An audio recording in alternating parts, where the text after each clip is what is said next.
پھر مشکل مجھے بن جاتی ہے. میں سیکھنے کی غرض سے کر رہا ہوں کہ یا جی علی مدد یا رسول اللہ مدد ہم کہتے ہیں جو، تو یہ کہ کہاں سے کہتے ہیں، اس کی کیا یعنی اس کی کیا دلیل ہوگی یا کیا پروف؟ تو دیکھیں، پہلی بات یہ ہے کہ رسول اللہ صلی اللہ علیہ وسلم جیسے وہ زندگی میں حیات تھے اب بھی زندہ ہیں. دیکھیں میرے بھائی، میں آپ کی خدمت میں ایک کتاب دکھا دیتا ہوں سیوطی صاحب کی. یہ کتاب ہے سیوطی صاحب کی، حیات الانبیاء، انباء الازکیاء فی حیات الانبیاء علیہم السلام. یہ حیدرآباد دکن کی چھپی ہوئی پرانی کتاب ہے، اس کی جو ہے PDF ہے. کہتے ہیں کہ حیات النبی صلی اللہ علیہ وآلہ وسلم، یہ کہ نبی کریم صلی اللہ علیہ وآلہ وسلم زندہ ہیں فی قبر، اپنے قبر میں.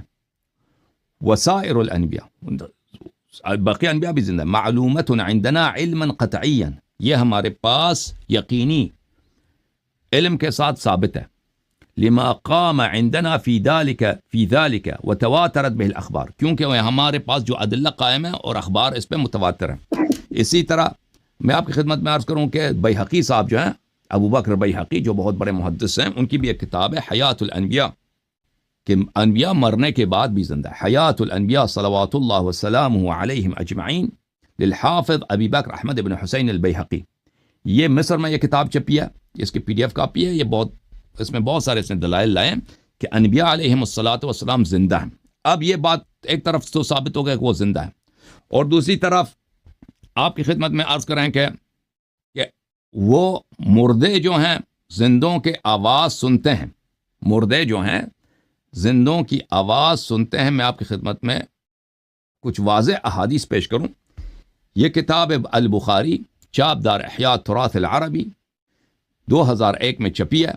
یہاں پہ ملاحظہ فرمائیے، باب ما جاء فی عذاب القبر میں عذاب القبر کے متعلق جو احادیث ہیں، صفحہ نمبر ہے 247، حدیث نمبر ہے 1370 میں.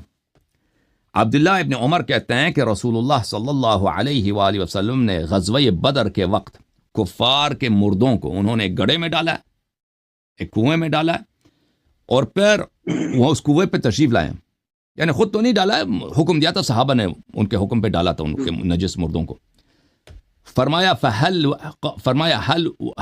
وجدتم ما وعد ربکم حقا، کیا اللہ نے جو وعدے دیے تھے کہ تم اگر تصدیق نہیں کرو گے، توحید کی، نبوت کی، قرآن کی، ایمان نہیں لاؤ گے تو تم جہنم جاؤ گے. تم نے پا لیا نا وہ وعدہ حق تھا. تو ان سے کہا گیا اتدعو امواتا، آپ مردوں کو پکار رہے ہیں. فرمایا ما انتم باسمع منہم ولکن لا یجیبون، آپ ان سے بہتر نہیں سن سکتے.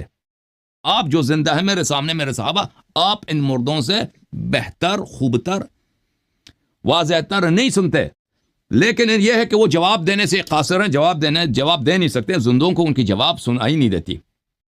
دوسری حدیث ہے کہ خود بخاری میں کتاب المغازی میں حدیث نمبر 3976 از ابو طلحہ سے روایت ہے. ابو طلحہ سے بھی یہ روایت ہے کہ رسول اللہ صلی اللہ علیہ وآلہ وسلم نے فجعل ینادیہم باسمائہم واسماء آباہم، ان گڑھے والوں کو، کنویں والوں کو ان کے آب، یا فلان ابن فلان کہہ کر، یا فلان ابن فلان، یا فلان ابن فلان، یا فلان ابن فلان، اس طرح پکارا. تو انہوں نے کہا کہ یہی فرمایا کہ کیا آپ نے اللہ کے وعدوں کو حق پایا، نہیں پایا؟ فقال عمر نے کہا یا رسول اللہ صلی اللہ علیہ وآلہ وسلم ما تکلموا من اجساد لا ارواح لها، آپ ایسے اجساد کے ساتھ کیوں گفتگو کر رہے ہیں جن میں روح ہے ہی نہیں، مردہ. تو رسول اللہ صلی اللہ علیہ وسلم نے فرمایا والذی نفس محمد بیدہ ما انتم باسمع لما اقول منہم، اس رب کی قسم جس کے ہاتھ میں محمد صلی اللہ علیہ وسلم کی جان ہے، آپ ان سے بہتر نہیں سن سکتے. آپ کی سنائی ان سے بہتر نہیں ہے، یعنی اچھی طرح سے وہ سن رہے ہیں. تو عرض یہ ہے کہ مردے سنتے بھی ہیں، اس کے دلائل اور بھی ہیں. تو ہم نے ثابت کیا کہ رسول اللہ صلی اللہ علیہ وسلم زندہ بھی ہیں، سنتے بھی ہیں. دو ہو گئے نا، دو ہو گئے. اب وفات کے بعد وہ نبی ہیں. اس طرح نہیں ہے کہ زندگی میں نبی تھے اب نبوت ان کی چھین گئی ہے. اب بھی ہم روزانہ اذان دیتے ہیں اشہد ان محمد رسول اللہ صلی اللہ علیہ وسلم، اب بھی نبی ہیں، اب بھی اللہ کے پیارے ہیں. ہم روزانہ دعا کریں اللہم صلی علی محمد و آل محمد وابعثہ مقاما محمودا، اس کو مقام، یعنی ہمیشہ رسول صلی اللہ علیہ وسلم کا مقام بڑھتا ہے گھٹتا نہیں، ان کا اجر روزانہ ہر لمحہ زیادہ ہو جاتا، کم نہیں ہو جاتا، ان کے مقامات شریفہ. تو جیسے وہ یہ دوسری بات. تیسری بات یہ ہے کہ رسول اللہ صلی اللہ علیہ وآلہ وسلم اپنے امت سے پیار کرتے ہیں. میں آیا آپ کو دکھا دوں کہ اللہ رب العزت قرآن مجید میں رسول اللہ صلی اللہ علیہ وآلہ وسلم کے متعلق یہ فرماتا ہے. اللہ رب العزت کا ارشاد ربانی ہے، اعوذ باللہ من الشیطان الرجیم، لقد جاءکم رسول من انفسکم، آپ کے پاس آیا ہے آپ ہی انسانوں میں سے ایک نبی صلی اللہ علیہ وآلہ وسلم، عزیز علیہ ما عنتم، جب آپ کسی مشکل میں پڑ جاتے ہو تو یہ ان پہ بہت گراں گزرتا ہے. یعنی جب امتی مشکل میں ہوتا ہے تو رسول صلی اللہ علیہ وآلہ وسلم پہ یہ بہت سخت گزرتا ہے. حریص علیکم، وہ آپ پہ بڑا ہی مہربان ہے آپ کی نجات کا، کہ آپ مشکل میں نہ ہوں، آپ کی ہدایت ہو، اس بات پہ وہ بڑے ان کو لالچ ہے، بہت ہی ان کی دلی خواہش ہے.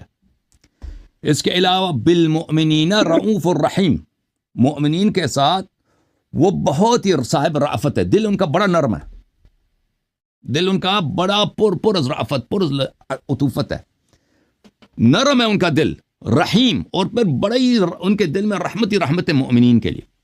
تو یہ ان باتوں کو یاد رکھیں میرے عزیز. رسول اللہ صلی اللہ علیہ وسلم زندہ ہیں، سنتے ہیں، اس کے علاوہ وہ ہم سے پیار بھی کرتے ہیں. جب ہم مشکل میں ہوتے ہیں تو ان پہ سخت گزرتا ہے، اور وہ ان کے دل میں ہمارے لیے نرمی ہی نرمی ہے، محبت ہی محبت ہے، پیار ہی پیار ہے.